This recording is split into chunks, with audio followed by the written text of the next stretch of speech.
अस्सलाम वालेकुम। मेरा नाम डॉक्टर उसामा अमजद है। नाज़रीन, आज हम टॉडलर एज के बारे में बात करेंगे। है।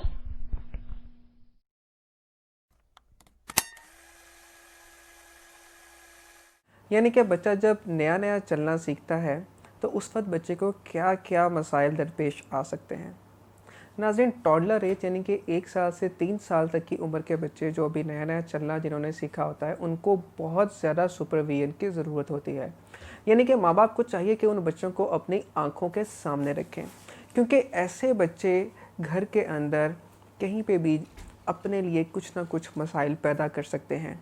ऐसे बच्चे घर के अंदर मौजूद नुकसानदेह चीज़ें पी सकते हैं, जैसे कि अद्वियात, या जैसा कि कई दफ़ा ऐसा देखने में आता है कि कोल्ड ड्रिंक की बोतल के अंदर मिट्टी का तेल या पेट्रोल या कोई ऐसी चीज़ जो कि नुकसानदेह साबित हो सकती है, वो घर में रखी गई होती है और बच्चा उसको कोल्ड ड्रिंक समझकर पी लेता है। तो इसकी वजह से पॉइजनिंग हो सकती है, यानी कि ये बच्चे के लिए जहर साबित हो सकता है, जिसकी वजह से बच्चे की जान भी जा सकती है। इसी तरह टॉडलर एज में अगर वॉशरूम के अंदर बच्चा अकेला चला जाए तो पानी की बाल्टी या टब के अंदर बच्चा उल्टा होकर गिर सकता है, जिसकी वजह से बच्चा वहाँ पर डूब भी सकता है और डूबने से उसकी जान भी जा सकती है।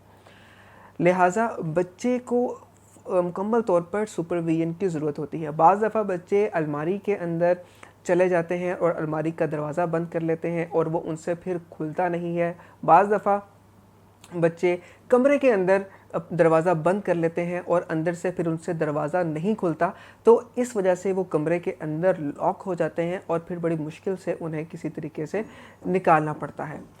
इसी तरह बिजली के सॉकेट के अंदर बच्चे उंगली दे सकते हैं, जिसकी वजह से उनको करंट लग सकता है, या कोई इलेक्ट्रिकल अप्लायंसेस यानी कि बिजली से चलने वाले आलात को खुदा ना खास्ता वो पकड़ लें, या किसी और तरीके से उनको इलेक्ट्रिक शॉक यानी कि बिजली का करंट लग सकता है, जिसकी वजह से बच्चों की जान भी जा सकती है। तो लिहाजा 1 से 3 साल तक की उम्र के बच्चों को अपनी नज़रों के सामने रखिए। ख़ास तौर पर किचन के अंदर बच्चा कोई भी चीज़ उठाने की कोशिश करते हुए गरम चाय या गरम पानी या दूध या चूल्हे के ऊपर मौजूद कोई भी गरम चीज़ अपने ऊपर गिरा सकता है, जिसकी वजह से बच्चा जल भी सकता है। तो लिहाजा बच्चों की सुपरविजन कीजिए, अपना और अपने बच्चों की सेहत का ख्याल रखिए। डॉक्टर उसामा अमजद को इजाज़त दीजिए। अल्लाह हाफ़िज़।